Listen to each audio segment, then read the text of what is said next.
Please note, the news clips in this video are dramatizations using an actor.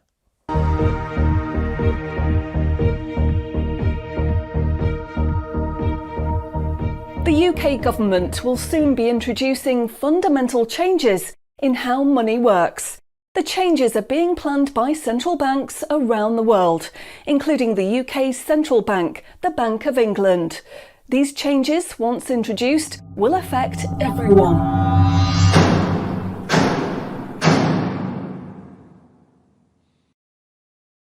So, what are these changes really about? The changes being proposed will mean that you will no longer have full control over your spending. In fact, what they are planning is the replacement of money with something which is fundamentally different. Therefore, it's not just cash they want to remove from the economy, it is money itself. Pay attention, because if the new monetary system is allowed to happen, it will be very difficult to reverse and could mark the beginning of the end of human freedom. In order to explain the changes that are being planned right now for your tomorrow, let's explain a little bit about how your money works today. Let's imagine that John decides to buy his daughter a birthday present from Argos. He chooses the product he wants, then pays £50 using his debit card. You might think that £50 is immediately transferred from John's bank account to Argos's bank account. But this is not what happens. A record is created showing that John's bank owes Argos's bank £50, and John's account will even show that the money has left his account, but the actual transfer of funds does not occur at the time of purchase. John's £50 purchase is one of about 50 million UK transactions that occur every day, and although in each case the account may show that the money has been transferred, the actual movement of funds between the banks only occurs once every day. Every 24 hours, all the payments made to and from each of the UK's 300 plus registered banks are added up to determine how much each bank owes the others.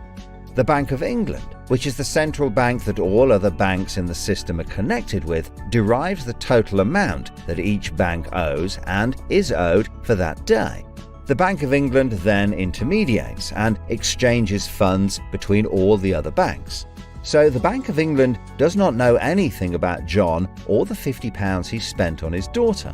John's money is just a tiny part of a huge transfer of funds. This means that the only organisation that can see what John does with his money is his own bank. The central bank cannot see what John spends his money on or when he spends it, and John's bank is under an obligation not to share details of his spending with anyone. This means that, rightly, there is a good degree of anonymity and privacy over what John decides to spend his money on. This, in turn, means that a government or central authority, such as the Bank of England, cannot directly restrict John when he uses his debit card, because it has no visibility of what John is doing with his money. If John had paid for the present with £50 of cash, then the purchase would be completely anonymous. Nobody, including John's bank, would know what he had spent his money on.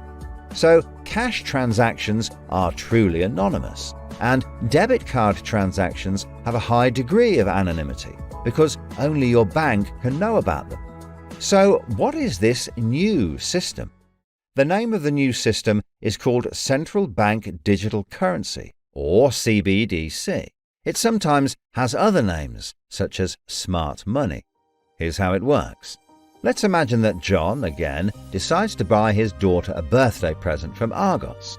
His mobile phone has a smart money wallet or app on it, from which he pays £50 for the product. The app communicates directly with the central bank, the Bank of England, and the money is transferred from his digital wallet to Argos's digital wallet in less than a second.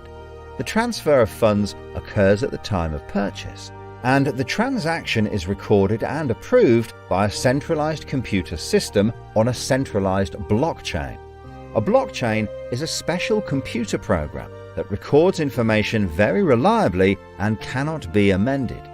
The centralised computer system runs continuously and can deal with hundreds of transactions per second as they occur throughout the entire economy, processing all of the public's purchases being made by millions of digital wallets. This sounds fantastic and is so much quicker and simpler than the old system. But there is a fundamental difference, which is that all transactions are centralised in real time as they happen.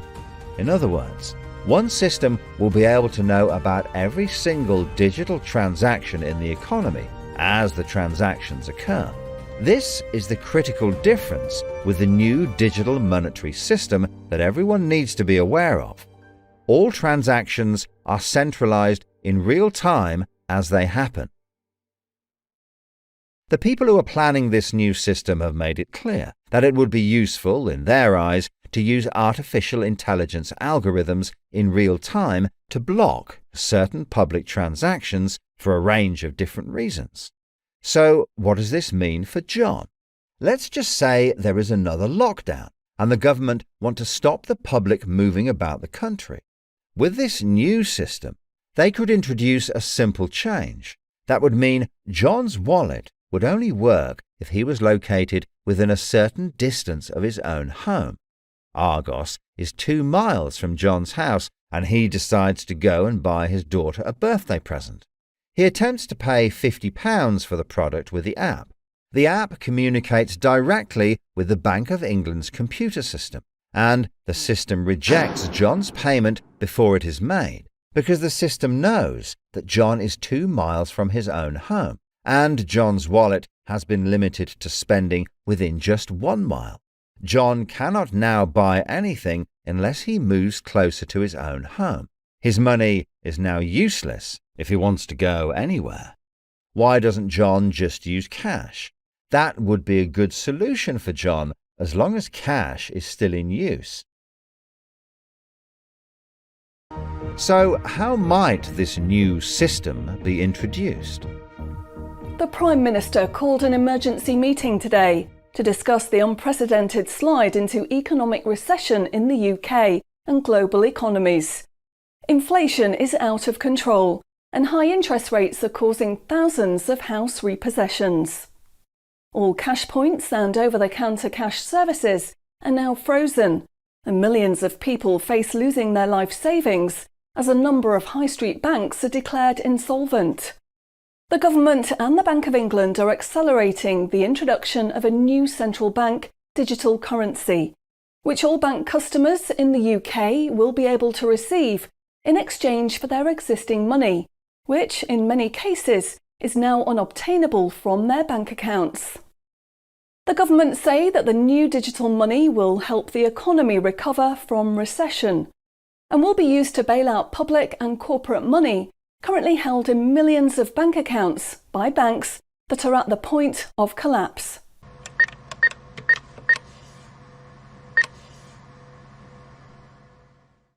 It says cash unobtainable from this account. It's frozen our money. Bleeding hell, John. How much have we got in the house? We've only got £120, and when that's gone, nothing. I don't believe it. The bank's frozen our money. We've got £25,000 in that account and no way of getting it back. Download your central bank CBDC wallet app today and get bonus digital pounds free. If you exchange your existing bank funds into your digital currency wallet now, you will receive free digital pounds for each account you exchange. You can then spend from your digital wallet by using your phone app, exactly like a debit card. Download the free app now from the UK government website or the App Store. John, we need to download the digital wallet thing. See if we can transfer it in. We've got no other option, love. Wow, it's transferred and it's given us some bonus money. I can't believe it. How do you know it's worked? It's worked, love. Everyone's using this money now. Right, I'm off down Tesco to try it out. Sorted. Recent figures show that the public's use of cash has halved in the last 12 months. Experts say this is due to the success and sheer convenience of the new CBDC digital money. The government has announced that all cash will be phased out completely over the next 3 years. I can't remember the last time I used cash. It seems so cumbersome and old-fashioned, fiddling about with coins every time you want to buy something. It's much easier now.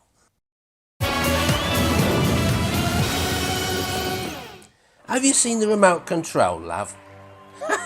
Look what I found. Remember these? What are you going to do with that? Well, I don't know. Look, why don't we keep it? I'll put it in a picture frame. My name's Charlie. Recent data from the annual Climate Change Conference has revealed that only a drastic reduction in fossil fuel use will help protect against climate change. The government has announced limits on petrol and diesel use for all individuals in the UK, which will be enforced using smart money. Each wallet will be limited to a purchase of 15 litres per week, after which the wallet will be prevented from making any further purchases in that week. Ah, bollocks. Growing concerns over obesity and bad health will be tackled using the Smart Money Network. The government proposes to limit the total number of sugary foods that each digital wallet can purchase in any given month. What? Experts say that the new pandemic, which is 10 times more contagious and deadly than coronavirus, can only be defeated by minimising all human contact and staying home as much as possible. In order to enforce this, all digital wallets will only work within 1 mile of the address at which they are registered. Shopping times will be staggered so that you can only make purchases for a 2-hour period each day. All non-essential item purchases will be rejected. Jesus Christ. The government, in a move to stimulate growth in the economy, is trying to ensure that all benefit money paid out to the public is spent within an appropriate time period. From the 1st of August, all benefit payments, including the new social credits, should be spent within 2 months of receiving them. Benefit money will expire and be of no use if it is not spent within the 2-month period. Blimey, they're putting a shelf life on money. Vaccination uptake for the latest pandemic is now at 95%. Anyone who has not been vaccinated will have restrictions placed on their wallets. For the 5% unvaccinated, spending will only be allowed at certain times and within 1 mile of home. Certain goods, such as alcohol, travel tickets and restaurant purchases, will not be available for those who have not been vaccinated, and their digital wallets will not work outside of the UK. Wow. Concerns are growing over people who grow and supply their own food outside of government-approved companies. The government will be restricting the purchase of all seeds and other farming products for anyone that is not a registered farmer. What are they doing that for? The government is trying to reduce the amount of red meat people eat in their diet for environmental and health reasons. Digital wallets will only be allowed to purchase 8 ounces of red meat per week. How much is 8 ounces? In order to protect the environment, the government is introducing limitations on the amount each wallet will be able to spend on the following products: aerosol cans, single-use plastics, coal, meat, chocolate, fish and coffee. What about fags? In a move to encourage good behaviour, the government is awarding digital currency direct to your wallet if you report on anyone breaking lockdown rules or report on individuals expressing extremist views. Anyone deemed to be expressing extremist views may in turn have restrictions placed on their wallets. What's that mean, extremist views? If you give up your cash, you will give up freedom for yourself, and you will give up the freedom of generations to come. It's not the convenience of the new money that is important. What is important is the fact that centralized administration of smart money could be used to control every aspect of your life. Say yes to keeping cash and say no to centrally controlled smart money. What they are going to propose is not money, it is a social control system. Please spread this message.